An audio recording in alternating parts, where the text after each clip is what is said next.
Amigos, hablemos del 11 que saldría a la cancha el día sábado por la noche, en el que nos enfrentamos a Sporting Cristal, partido que resulta importante desde el punto de vista en el que estamos enfrentando a un equipo que normalmente pelea lo más alto de la tabla, que viene bien, viene con unas últimas dos victorias, si mal no recuerdo, con un empate que pues no le permite, digamos, estar en lo más alto de la tabla, pero sí luchar en las partes altas. Entonces,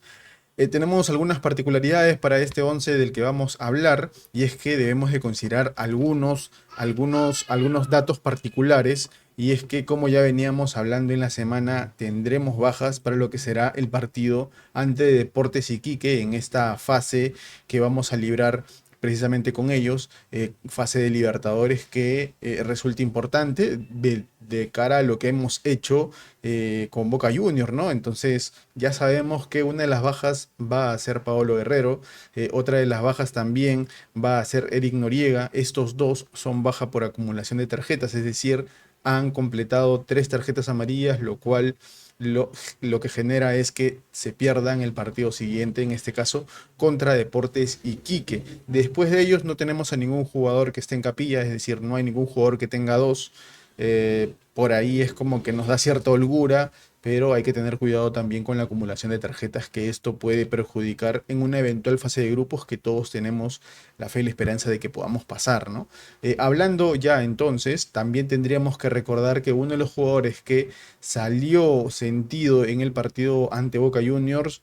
fue Pablo Cepelini, jugador en el que recae mucho de lo que tiene que ver con la elaboración en Alianza Lima, ya que muchas veces te genera el abrir espacios, el filtrar pases a las espaldas, incluso un buen centro. No por nada de él mismo vino la asistencia para el gol de cabeza que metió Hernán Barcos. Es decir, Pablo Cepelini resulta muy importante en el esquema del profesor Gorosito. Pero qué decir de Pablo Cepelini, lo que se viene conociendo es que Pablo Cepelini habría tenido, digamos, un dolor muscular debido al golpe que sufrió en el partido ante Boca Juniors. Sin embargo, lo que se conoce es que el jugador no tendría nada grave, simplemente lo están cuidando, lo están, digamos, evaluando, pero en el sentido de la precaución es que finalmente parece que Pablo Cepelini no va a estar contra Sporting Cristal, por lo menos no desde el titularato. Sabemos que muchas veces el profesor Grosito ha terminado incluyendo a ciertos jugadores que venían arrastrando una mejoría, pero no una recuperación completa de lesiones. Y en este caso con Pablo Cepelini tal vez se opte por la misma situación. Sin embargo, lo que se conoce es que no va a estar desde el titularato. Ahora, ¿quién tomaría el puesto de Pablo Cepelini? Muy probablemente, aunque con la particularidad de que va a haber una variación, tendría que ser en este caso Pablo Lavandeira. Y ustedes dirán, pero ¿por qué Pablo Lavandeira si cuando sucedió el cambio de Pablo Cepelini, quien entró fue Fernando Gaibor? Bueno, en el caso de Pablo Cepelini, eh, al salir Pablo Cepelini, el sistema o la función en el medio, esos tres en el medio, cambian un poco, y es Pablo Lavandeira quien tiene más funciones ofensivas y cambia un poco el esquema en el medio, y teniendo a Noriega, digamos, más como volante ancla, pero con el apoyo de Fernando Gaibor y Pablo Cepelini como volantes interiores, lo cual no es lo mismo que pasa que cuando estamos con Cepelini, que más funciona como un doble 5, es decir, como un doble pivote, como dos jugadores que son de corte, pero uno de ellos con labores más defensivas y el otro con labores más ofensivas. Entonces, y por delante Pablo Cepelini como un enganche, como un media punta, es decir, cambia la situación, y en este caso también cambiaría. Y es por eso que menciono que Pablo Lavandeira haría, digamos, no las funciones de Pablo Cepelini, pero entraría en reemplazo de Pablo Cepelini. Ahora, ¿qué más decir? Una de las cosas que se venía hablando era acerca de Kevin Quevedo. Kevin Quevedo que había estado algo sentido en el partido de Boca Juniors en la ida, en el que se jugó en el Estadio Matute. Sin embargo, ya en la vuelta jugó ante Boca Juniors, y lo que se ha podido conocer es que el jugador está al 100%, es decir, va a poder ser usado e incluso se cree que podría ser titular. En base a esto, vamos a armar nuestro 11 titular con estas particularidades ya mencionadas. Y el 11 que tenemos en pantalla va a ser el que saldría a la cancha con Vizcarra en el arco,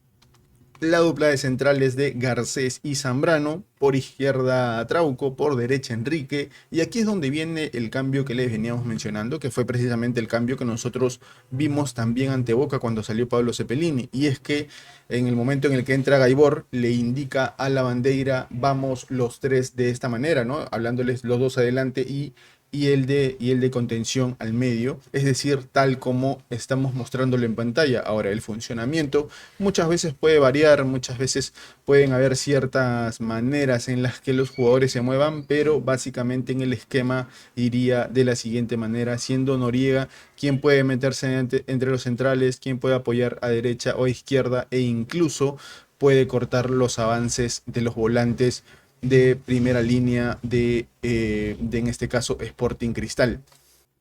Y ya como un jugador que le pueda brindar salida al equipo, tendríamos a Fernando Gaibor recogiéndose en algunas ocasiones para ser ese jugador que tiene, digamos, funciones similares a la que tiene Pablo Cepelini, es decir, lo que le hemos visto en alguna ocasión a Fernando Gaibor, esto de poder habilitar a los jugadores, por ejemplo, buscando que Castillo pueda quedar en un uno contra uno, o incluso Quevedo, el mismo delantero que puede estar, o incluso Pablo Lavandeira, que muchas veces se suma, ¿no? Y eso tendríamos ganado con Fernando Gaibor, es algo que normalmente Pablo Cepelini realiza. Sin embargo, en el caso de Gaibor, va a ser un jugador que tiene también funciones de corte, que es la particularidad que muchas veces tienen los jugadores que juegan en la volante interior. Por derecha, Pablo Lavandeira sería el jugador que tiene mucha más llegada a esta zona del área, ¿no? Llegando para de esta manera también poder contribuir al ataque de Alianza Lima. Por derecha,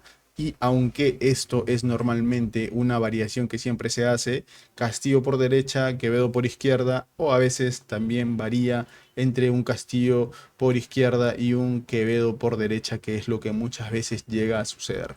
Otra de las novedades, y en este caso por eso es que mencionábamos la ausencia de Paolo Guerrero y de Eric Noriega en el partido contra Deportes Iquique, esto va a generar que, tal como el profesor Gorosito normalmente quiere, es decir, tener un equipo base y tocarlo lo menos posible, pues va a generar que tanto Eric Noriega como Paolo Guerrero puedan ser sí o sí titulares en este encuentro, porque serían los jugadores que van a estar más descansados, los jugadores que pueden tener mucho mayor desgaste, dándole así a Hernán Barcos la posibilidad de descansar para este encuentro, seguramente también pudiendo ser alternativa en un segundo tiempo, tal vez a los 60 minutos, lo cual lo veo, no sé si tan dable, muy probablemente más bien quien ingrese sea Matías Zúcar en esa posición. Así que amigos, este sería el 11 que mandaría a la cancha el profesor Gorosito con los cambios forzados que vemos, ¿no? Y estos cambios forzados no por lesión, sino por intentar dar algún descanso, por ejemplo, a Hernán Barcos, sabiendo que Guerrero y Noriega no tendrán, digamos, eh, el desgaste que va a ser estar en el partido contra Deportes Iquique, ¿no? Debido a ello es que estos dos jugadores estarían siendo los titulares sí o sí para el partido ante Sporting Cristal. Déjame saber tu opinión en los comentarios respecto a estos dos, bueno, a este 11 que estaría poniendo el profesor Gorosito ante Sporting Cristal. ¿Crees que debería haber algún cambio? ¿Crees que debería haber algún jugador al que se le deba dar mayor descanso? En lo particular ya te he mencionado lo que puede pasar dentro del campo, así que déjame saber tu opinión en los comentarios. Recuerda suscribirte al canal, darle like a este video, comenta para saber tus opiniones, que voy a estar atento. Me despido, no sin antes decir como siempre, arriba Alianza.